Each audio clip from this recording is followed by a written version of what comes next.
sejahtera untuk kita semua. Shalom. Semoga damai Kristus mengisi hati kita hari ini dengan sukacita.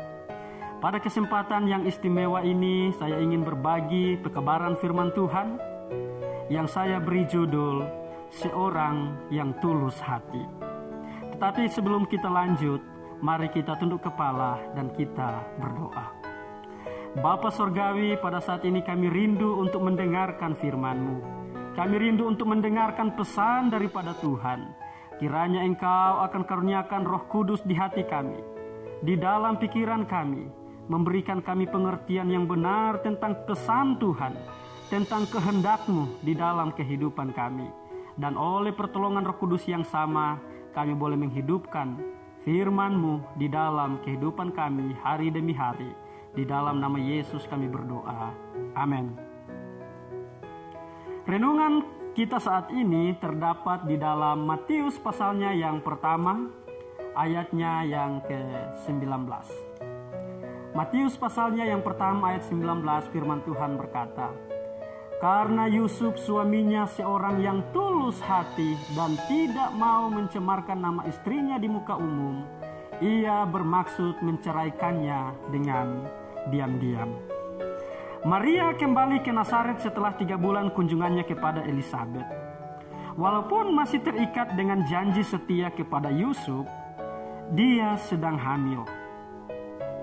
Yusuf tidak berpikir kalau Maria itu adalah penerima tanda ajaib.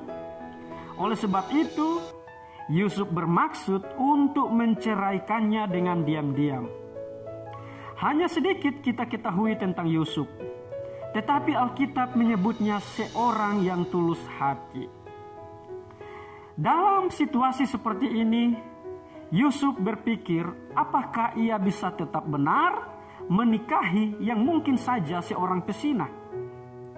Dan untuk menceraikan Maria, Yusuf hanya dapat berkata bahwa pengantin wanita itu tidak menyenangkan. Dan seorang laki-laki dapat melakukannya untuk sebab apa saja. Tetapi firman Tuhan berkata bahwa Yusuf tidak ingin mencemarkan nama Maria di muka umum yang akan tersiar ke semua orang di Nazaret. Banyak yang akan berpikir bahwa ia sedang mengandung anaknya, kemudian hamil sebelum pernikahan resmi. Situasi ini mengutarakan dilema moral dan etika yang keras bagi seorang yang tulus hati. Apa yang harus dilakukannya? Bayi itu bukan miliknya. Sementara dia memikirkan hal tersebut, Allah menyatakan kehendaknya di dalam mimpi. Malaikat Gabriel menenangkan ketakutan Yusuf dan memberitahu bahwa dia harus yakin menikahi Maria sebagai istrinya, karena ia akan melahirkan anak laki-laki karena Maria kandung oleh Roh Kudus.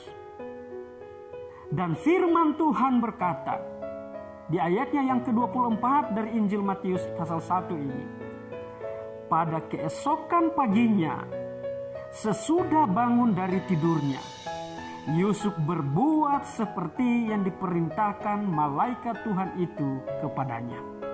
Dia mengambil Maria sebagai istrinya. Kemudian Yusuf menjadi bapa duniawi bagi Yesus, yang walaupun lahir sebagai anak Allah, bukan anak Yusuf. Mengomentari keputusan dan tindakannya tersebut, Seventh Day Adventist Bible Commentary volume 5 halaman 286 berkata, "Peranan Yusuf sederhana tetapi sangat diperlukan. Dan kerelaannya yang langsung mengikuti petunjuk-petunjuk malaikat itu menyebabkan perbedaan besar bagi Maria dan bagi pendapat umum." Kita perlu belajar banyak dari hamba Tuhan yang sederhana ini. Seorang laki-laki tukang kayu dari Nazaret, di dalam hal ketulusan hati untuk mengikuti perintah Tuhan, untuk mengikuti arahan Tuhan, serta di dalam hal menjaga nama baik seseorang, sekalipun tingkah laku buruk orang tersebut layak untuk diceritakan. Tuhan Yesus memberkati firman-Nya dan memberkati kita semua. Engkau diberkati.